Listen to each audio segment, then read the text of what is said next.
Hey everyone, two subjects I want to talk to you about today.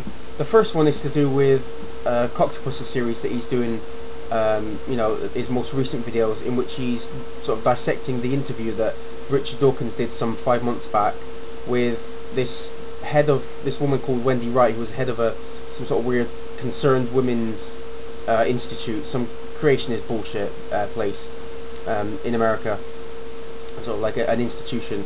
And that's quite an apt word for it. She belongs in the institution. She's brings out the old standard creationist bullshit. Show me the evidence, teach controversy. Everything that we've heard before. Nothing new. But she said something that kind of made me take notice, and I sort of kept thinking about it. And she asked about why do people who believe in evolution, as if I believe. As if I believe in the theory of gravity, I accept it. Why do people on that side, the rational side of things, get so annoyed and agitated when talking to people like her, creationist douchebags? And I'm gonna try and explain this as as clearly and as concise as I can, which if you watch any of my videos isn't that great. Okay, so this is my incredibly new sexy phone. It exists, as you can see. You can see it for yourself. It's three-dimensional. It makes a noise. It's made of atoms, and it's not any sort of a holographic thing. I can't go through it with my finger. And just imagine if I was going down the street one day and someone said, "I don't believe that this phone is here. I don't believe that it exists." And I would be bewildered at first, because I think, how could you not think that this phone exists? I mean, look at it. You can see it right now. From your eyes right to the phone. There's nothing, no panes of glass, or you're not looking at it through a camera. You're seeing it with your own two eyes right in front of you. And it wouldn't annoy me then, but imagine if like the day after this person persuaded someone else that this phone doesn't exist, and then as the days and weeks go by, there was a big group of people who denied the existence of my phone, and every day they came up to me and said, "We don't believe that your phone exists." Sooner or later you're going to get agitated, because the evidence would be right in front of them. Look, the evidence is right there. I can't be any more clear and concise than that. It's right here. Touch it. It has weight. It has different colors. It's it's not a hologram. It's not a figment of your imagination. You can touch it. You can hold it. And this is why people get annoyed with creationists, because the evidence for evolution is right there in their face, and they keep saying that there is no evidence. I mean, that would get annoying to you after a while, especially if you're in the business of debating with creationists, and they keep bringing up the same tired old arguments. Eventually, you're just going to get bored of repeating yourself, and you're going to get angsty. I mean, it's going to happen to the best of us, Anyway, that's the first thing I want to say. The second thing is a more popular topic that's going on recently in the world and in YouTube, and it's about the Ground Zero Mosque. Now, I'm sure a lot of you have probably heard far too much about this, and I'm not going to go into it too much about whether they have the right to stay there, blah blah blah. I mean, you can all imagine what I think. It's their right. Religious freedom, yada yada yada. I'm sure you've heard it all before by people a lot more intelligent than I am. But I just wanted to try and see it from a different angle, as it were. So I think a lot of people, well, most of the people, I think people would agree with me. A lot of people most of the people, I'll get to my point eventually. Most of the people that are against this mosque being built near, I'll just say that again, near Ground Zero, are probably to the right. Conservative, Republicans, whatever you want to call them.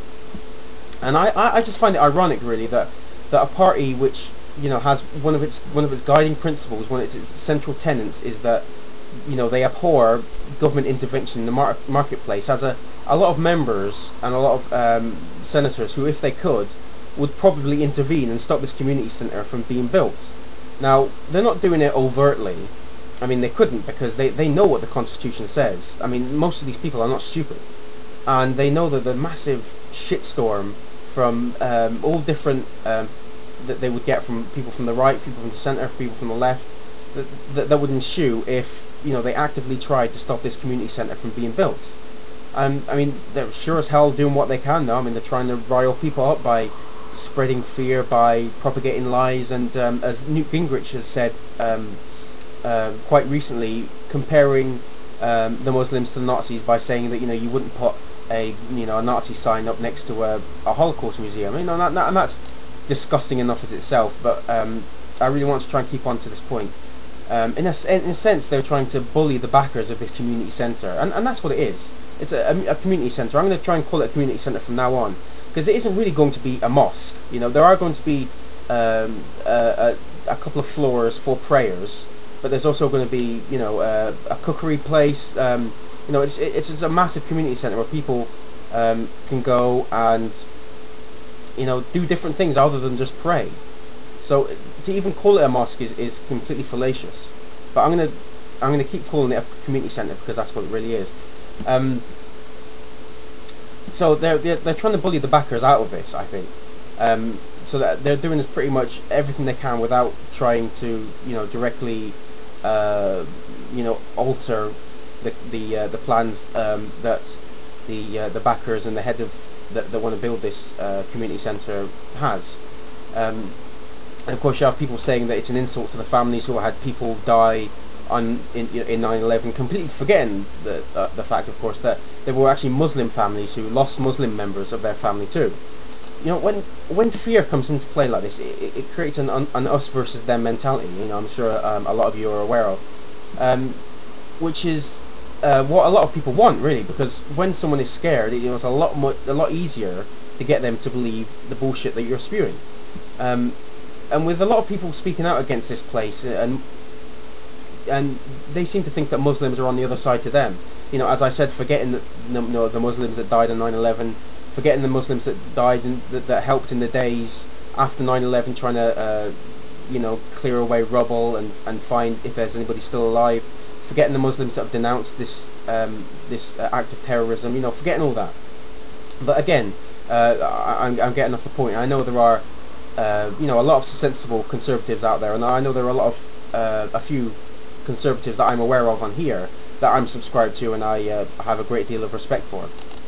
So what I'd like to do is I'd like to ask any Republican who disagrees with the building of this community centre if they would support the government coming in and directly intervening in this controversy, and maybe even stopping the community centre from being built. And I think this is a very interesting question. I don't think it's come up a lot.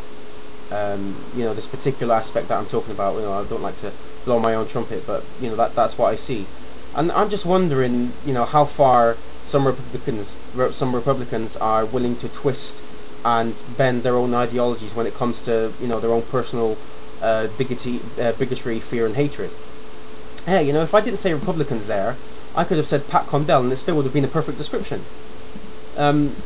So those are the two things I wanted to talk about. Comment away if you wish, and I'll talk to you guys later. Cheerio.